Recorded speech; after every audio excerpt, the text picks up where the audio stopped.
Assalamualaikum warahmatullahi wabarakatuh. Apa kabar anak-anak sekalian?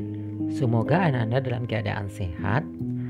Kembali bertemu dengan Pak Indra di sini. Setelah pertemuan sebelumnya kita membahas tentang pesawat sederhana, yaitu katrol, roda berporos, dan bidang miring. Maka pada hari ini kita lanjutkan pelajaran kita pesawat sederhana jenis tuas atau pengungkit.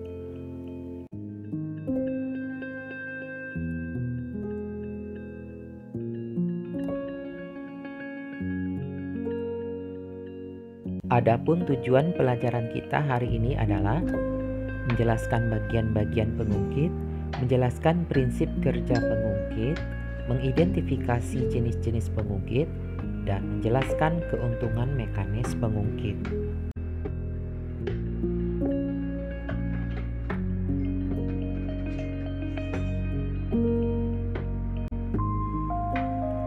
Apa itu tuas atau pengungkit? Tuas disebut juga dengan pengungkit. Dalam ilmu fisika, tuas atau pengungkit adalah pesawat sederhana yang terdiri dari sebuah batangan kokoh yang dapat berputar mengelilingi sebuah titik.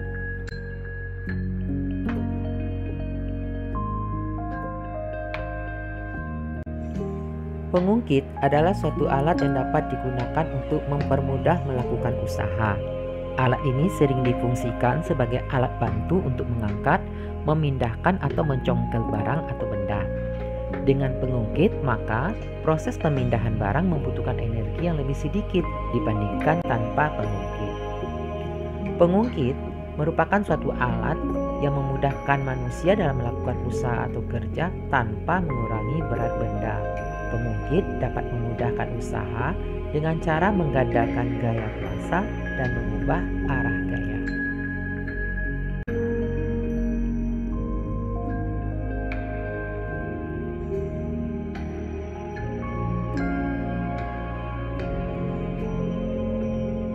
Sekarang mari kita pelajari bagian-bagian tuas atau pengungkit. Yang pertama, titik kuasa. Titik kuasa adalah bagian dari pengungkit yang diberi tenaga atau gaya agar benda terangkat. Gaya yang diberikan pada titik tersebut dinamakan gaya kuasa. Jarak dari titik kuasa ke titik tumpu itu disebut dengan lengan kuasa. Yang kedua, titik tumpu atau disebut dengan fulcrum. Ini adalah titik di mana pengungkit bertumpu atau berpusat.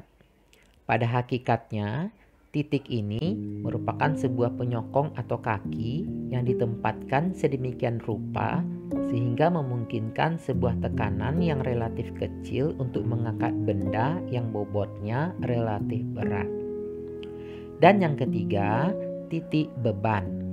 Titik beban ini merupakan titik tempat beban atau barang yang akan diungkit bertumpu. Beban ini merupakan gaya yang akan dikalahkan. Nah, jarak dari titik beban ke titik tumpu disebut lengan. Untuk lebih jelasnya, perhatikan gambar skema sederhana dari sebuah tuas atau pengungkit berikut ini.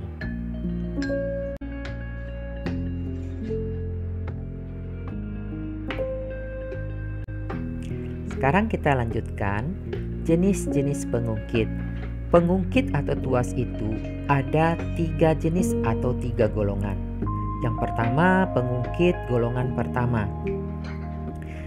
Pengungkit golongan ini, titik tumpunya terletak di antara titik beban dan titik kuasa, atau titik tumpu terletak di antara 2 buah beban. Contoh dalam kehidupan sehari-harinya adalah tang, cungkak-cungkit, neraca sama lengan, dan gunting.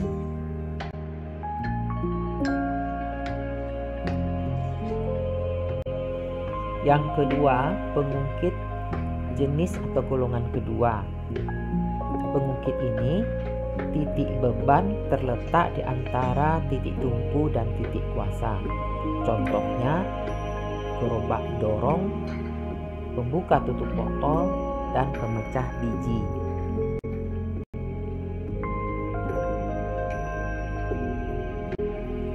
Dan pengungkit jenis golongan ketiga, titik kuasanya terletak di antara titik tumpu dan titik beban. Contohnya alat pinset dan sekop. Pada sebuah pengungkit, kita bisa menghitung besarnya beban, besarnya kuasa atau gaya, panjang lengan beban, dan panjang lengan kuasa.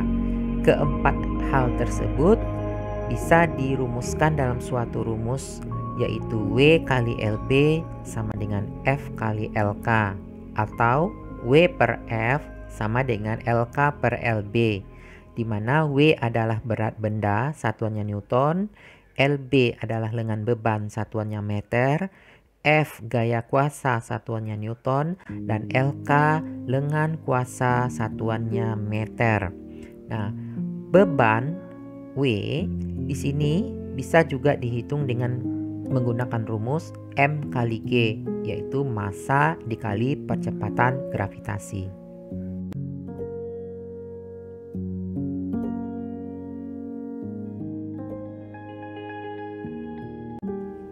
Selain menghitung beban, kuasa, lengan beban, dan lengan kuasa, pada pengungkit kita juga bisa menghitung keuntungan mekanisnya. Keuntungan mekanis dari sebuah pengungkit dapat dihitung dengan menggunakan rumus W per F atau beban dibagi kuasa, atau LK per LB, lengan kuasa dibagi lengan beban.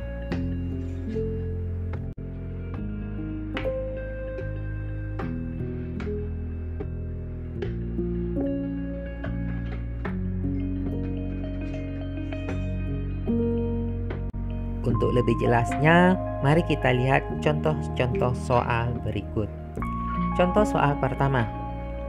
Pengungkit dengan titik tumpu berada di antara titik beban dan titik kuasa disebut, ya, jawabannya tentu pengungkit jenis golongan pertama.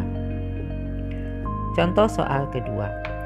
Pengungkit yang panjangnya 1,5 meter digunakan untuk mengangkat batu seberat 1200 Newton.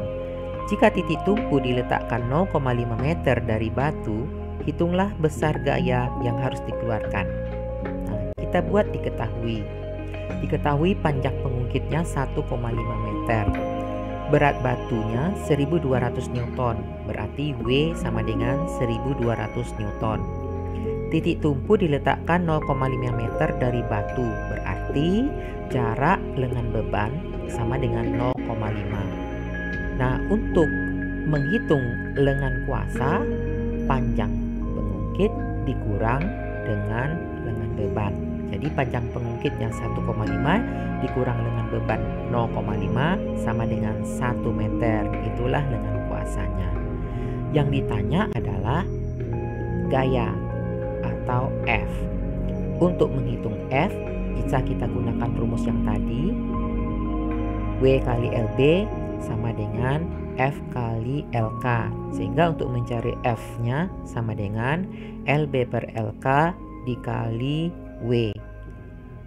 Sehingga didapatkan hasil 600 Newton. Contoh soal ketiga. Sebuah batu yang beratnya 900 Newton diangkat dengan tuas yang panjangnya 2 meter. Jika lengan bebannya 50 cm dan titik tumpu berada di antara beban dan kuasa, hitunglah A. Gaya yang diperlukan, B. KM atau keuntungan mekanis.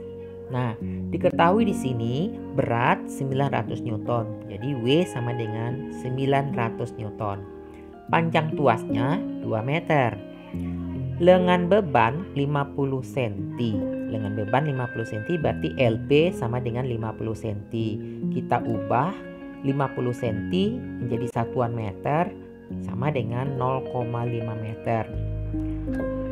Sehingga lengan kuasanya panjang tuas 2 cm dikurang jarak lengan beban 0,5 meter sama dengan 1,5 meter.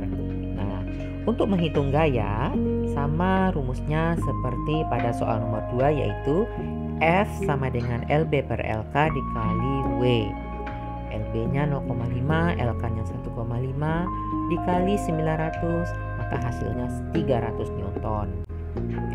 Untuk menghitung keuntungan mekanis, kita bisa menggunakan rumus beban dibagi kuasa atau W per F, atau bisa juga dengan kuasa dibagi dengan beban. Nah, supaya gampang kita gunakan saja rumus W per F karena angka yang didapat angkanya tidak berkoma. W tadi beratnya 900, sedangkan F sudah kita cari dapat 300. Jadi 900 dibagi 300 sama dengan 3. Nah, demikianlah pelajaran kita hari ini tentang pengungkit. Silakan Ananda mencari contoh-contoh lain yang ada di buku ataupun media referensi lainnya. Sekian, terima kasih. Assalamualaikum warahmatullahi wabarakatuh.